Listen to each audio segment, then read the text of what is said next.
how to subtract fractions from mixed numbers with regrouping.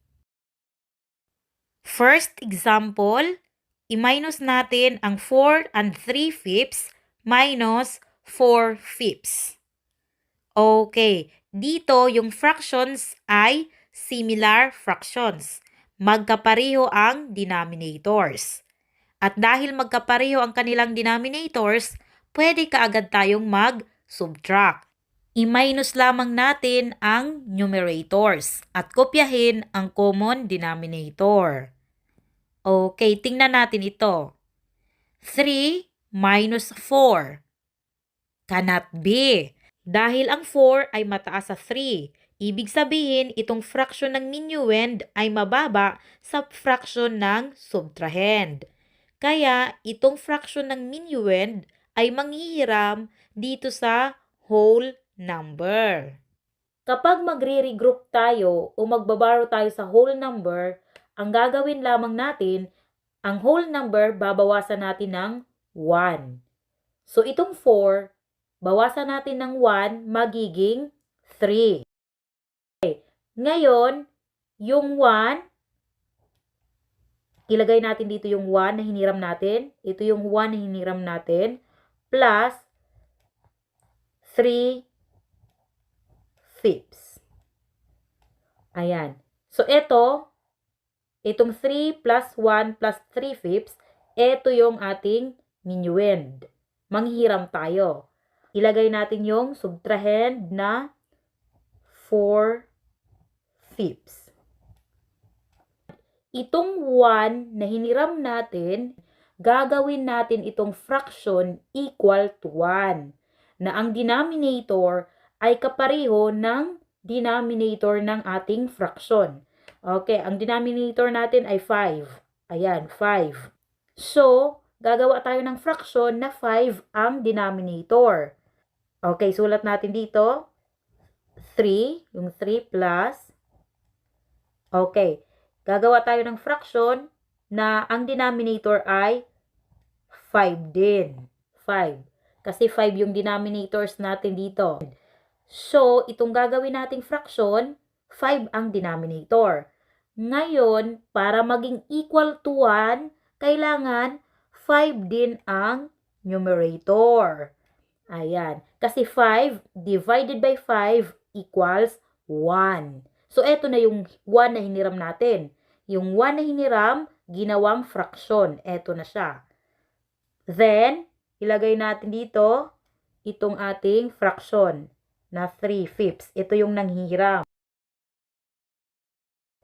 Okay, yung subtrahend natin minus 4/5. Okay, ngayon, itong minuend natin, i-plus lang natin ito lahat. Okay, yung 3, whole number na 3, 3. Then, i-plus natin ang numerators. 5 plus 3 equals 8. At kukopyahin natin yung denominator na 5. Okay. So, ang ating minuend ay naging 3 and 8/5. Nakapag-regroup na tayo o nakaborrow na tayo sa whole number. Yung minuend natin dati na 4 and 3/5, dahil nag-regroup tayo, naging 3 and 8/5. Minus yung subtrahend na 4/5. Okay. Sunod, isubtract na natin yung numerators. 8 minus 4 equals 4. And copy the common denominator, 5. Then, yung whole number na 3, kopyahin lamang natin. Kasi yung subtrahend, walang whole number. Kaya itong whole number ng minuend, kukopyahin lamang natin. Okay, yung answer ay 3 and 4/5. Ito ay nasa lowest term na kasi yung numerator at denominator magkasunod na number. Eto na yung answer natin. Tingnan naman natin yung problem na ito. 8 and 1/8 minus 2 and 5/8. Magkapareho yung denominators. Kaya, pwede ka agad tayong mag-subtract. Unahin natin sa pag-subtract yung fraction. Ito yung fraction, ito yung fraction. I-minus lamang natin yung numerators.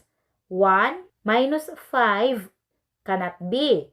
Mataas ang 5 kaysa sa 1. Kaya, ang gagawin natin, itong fraction ng minuend, manghihiram dito sa whole number.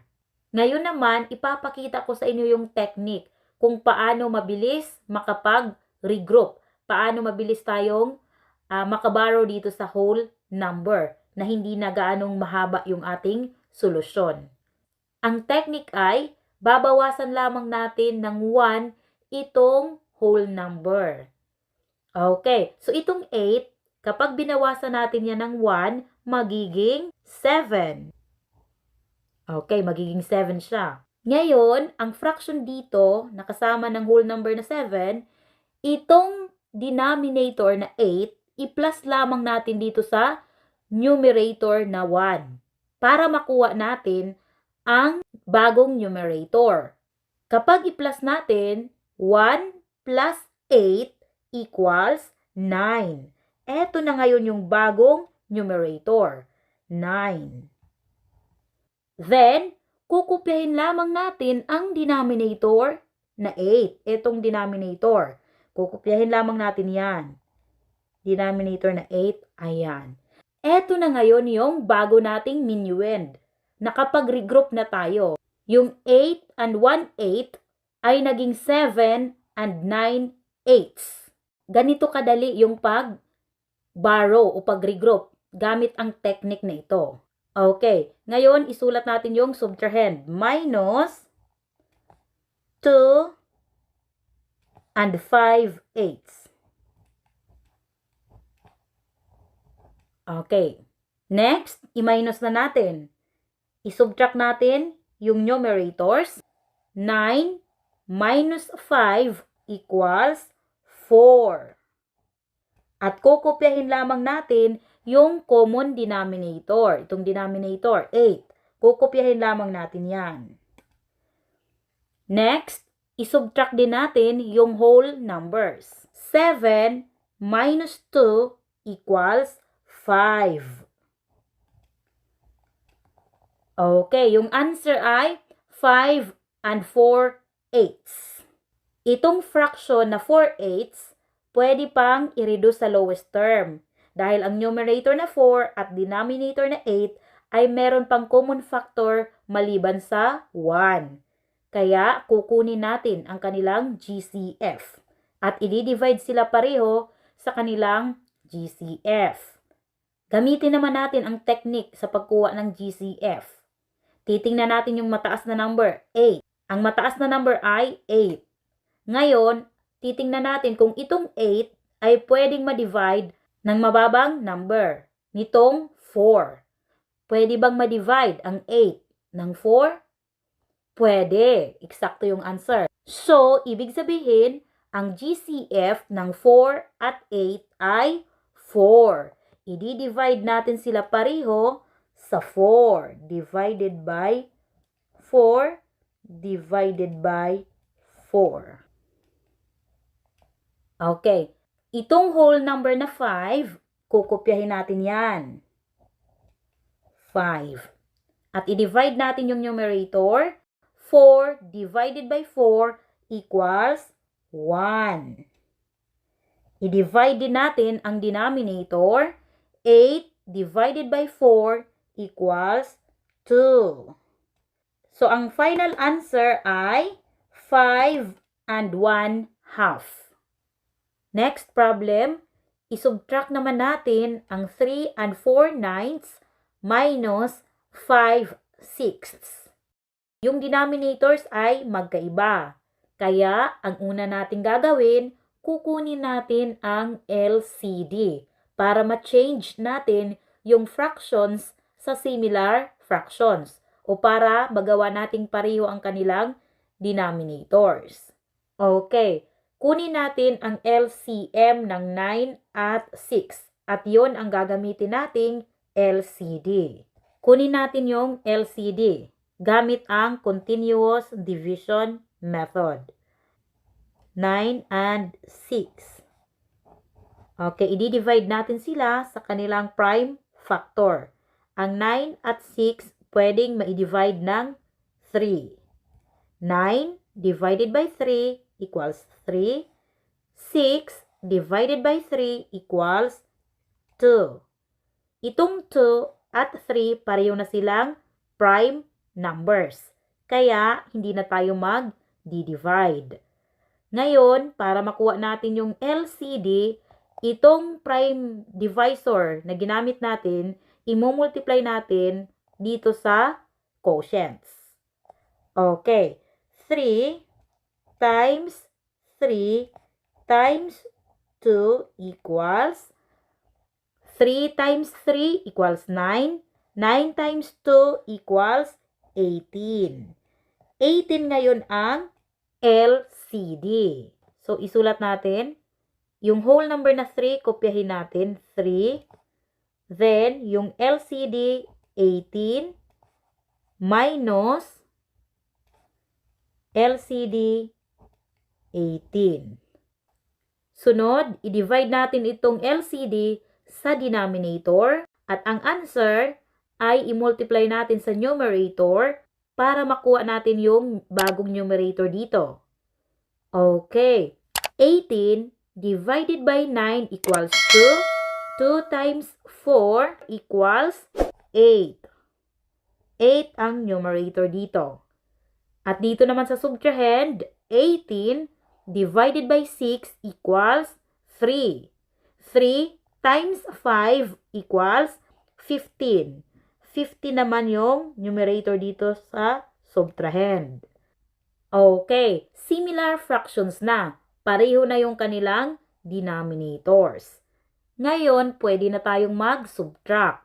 I-minus lamang natin yung numerators. At kukopyahin ang denominator. Okay. Okay, tingnan natin yung numerators. 8 minus 15 cannot be. Mataas ang 15 sa 8. Kaya, ang gagawin natin, itong fraction ng minuend manghihiram dito sa whole number. At para mabilis tayong makapag-borrow dito sa whole number, gamitin natin yung technique. Ang technique, itong whole number, babawasan lamang natin ng 1. Kaya, itong 3, kapag bawasan natin ng 1, magiging 2. Ayan, naging 2 na lang siya. At ang fraction na kasama ng minuend dito, itong denominator na 18, i-plus natin dito sa numerator para makuha natin ang bagong numerator. Okay, so i-plus natin 8 plus 18 equals 26. 26 ngayon yung numerator ng minuend. 26. At kukopyahin lamang natin ang denominator. Itong 18. Kopyahin natin yan. 18. Ayan. Nakapag-borrow kaagad tayo sa whole number. Ito na yung bagong minuend natin.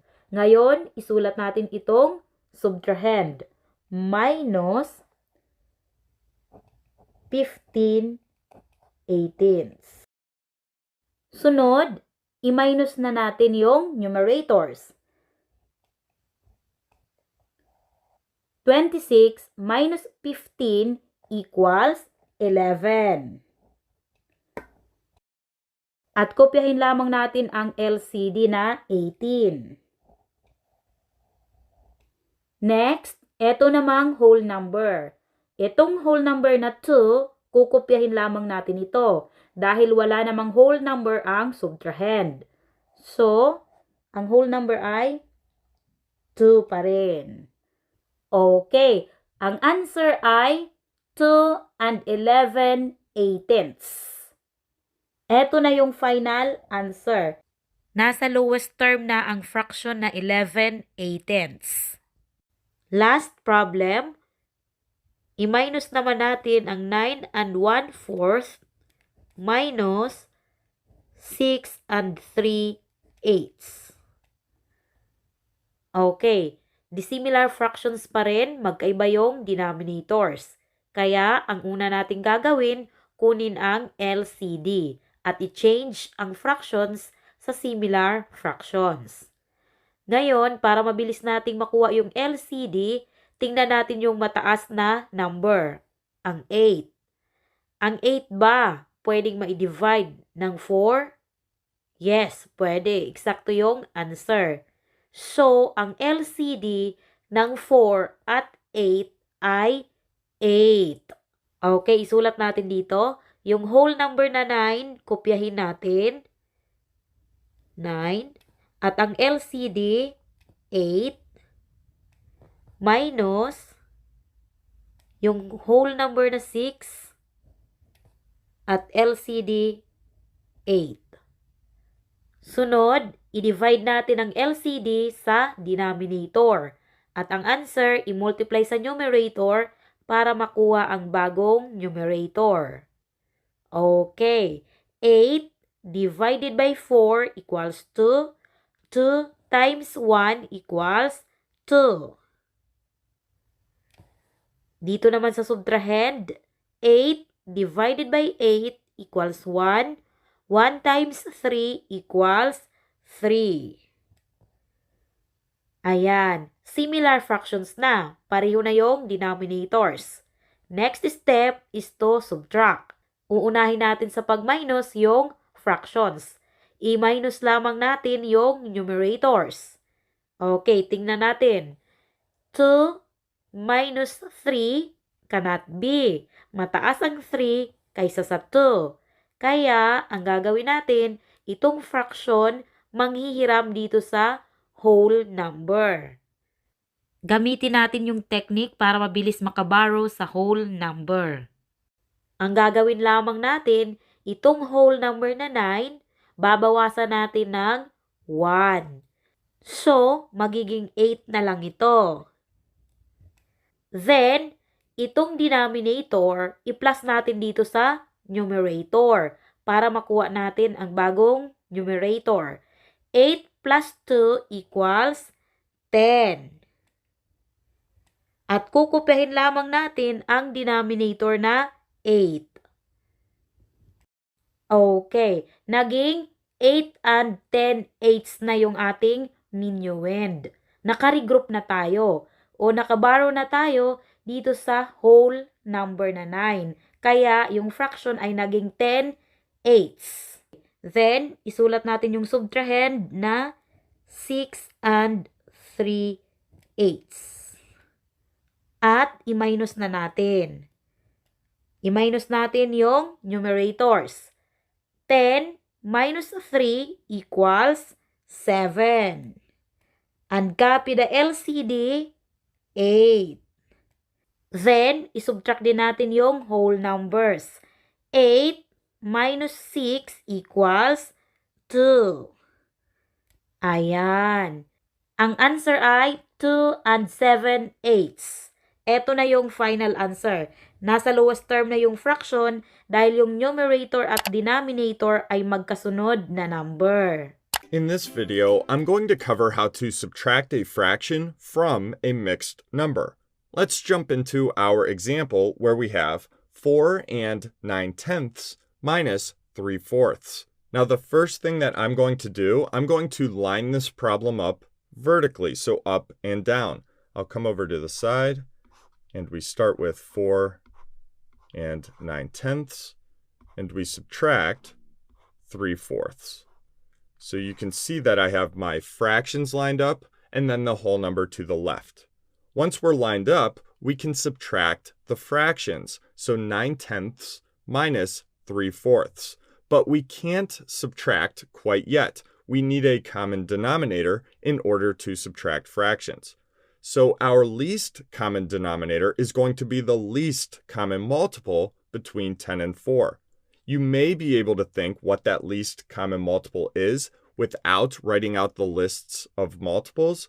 But as a refresher, I'm going to come to the side here and write some multiples of 10 and 4 in order to find that least common multiple, which again is going to be our least common denominator. Multiples go on forever, so what we can do, my suggestion, would be to write 4 or 5 multiples of each, see if we have any in common. If not, we can always extend our lists. So let's start with 10, and we'll write 4 multiples. So 10, 20, 30, 40. Then we'll do 4. So 4, 8, 12, 16. You can see that we do not have any in common yet. Now for our multiples of 10, we're already at 40. And for 4, we're only at 16. So let's extend our list for 4. After 16, we have 20.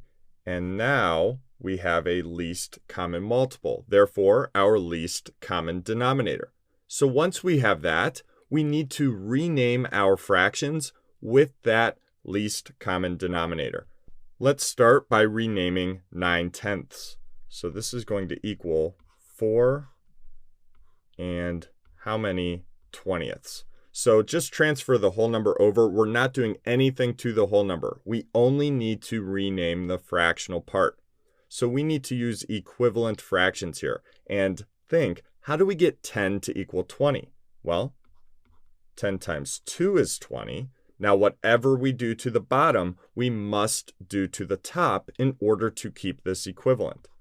9 times 2 is 18. So 18/20ths is equivalent to 9/10. We're not changing the value of the problem at all. Again, we're just renaming with that common denominator of 20. Now we can rename 3/4. So that's going to equal how many 20ths? We can put our equal sign there and then bring over our subtraction sign. So let's use equivalent fractions here. How do we get 4 to equal 20? Well, 4 times 5 gives us 20. Whatever we do to the bottom, we must do to the top in order to keep this equivalent. 3 times 5 gives us 15. Now that we renamed with that common denominator of 20, we can subtract those fractions. So we have 18/20ths minus 15/20ths. 18 minus 15 gives us 3.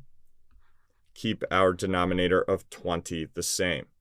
Once we subtract the fractions, we can take a look at the whole number. So we have 4 minus, and then there isn't anything under that 4. So basically, we just drop the 4 down because that's like 4 minus 0. There's nothing there, which just gives us 4. So we get 4 and 3/20ths. You can always look to see if you can simplify the fractional part of a mixed number. 3/20ths is in simplest form. The only common factor between 3 and 20 is 1. So this is simplified. And our final answer, 4 and 3/20ths. So there you have it. There's how to subtract a fraction from a mixed number. So let's jump right in to number 1. And for number 1, we have 5 3/4 minus 2 1/2. So the first thing I like to do when subtracting or adding mixed numbers, I like to rewrite the problem vertically up and down. So I'm going to, underneath my original problem, rewrite 5 3/4 minus 2 1/2. Now notice I have my fractional part of the mixed numbers lined up and the whole number part of the mixed numbers lined up. Now what you need to do, we need to subtract the fractional part first. Now just like when we add or subtract fractions, we need a common denominator. And obviously a denominator of 4 and 2, we don't have the same denominator. So we're going to need to rename both these mixed numbers, the fractional part of the mixed numbers, with a common denominator. So let's think, what's going to be our common denominator for a 4 and a 2? Hopefully you're thinking 4. So let's rename these mixed numbers. Well, 5 3/4 already has a denominator of 4, so we can keep it as is. Now 2 1/2 though, we're going to need to rename. So let's think. 2 times 2 gives me that denominator of 4, so I need to do the same thing to the top in order to properly rename. So we would do 1 times 2 is 2. Now we have our problem rewritten with a common denominator. Now subtract the fractional parts and then the whole number parts.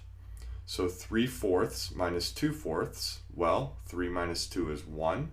Keep our denominator of 4 the same. And then do 5 minus 2, which gives us 3. Always look to see if the answer can be simplified, the fractional part.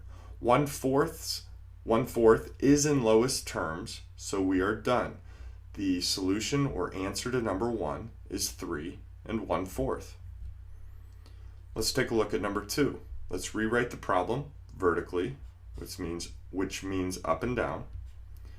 7 1/3 minus 3 5/6.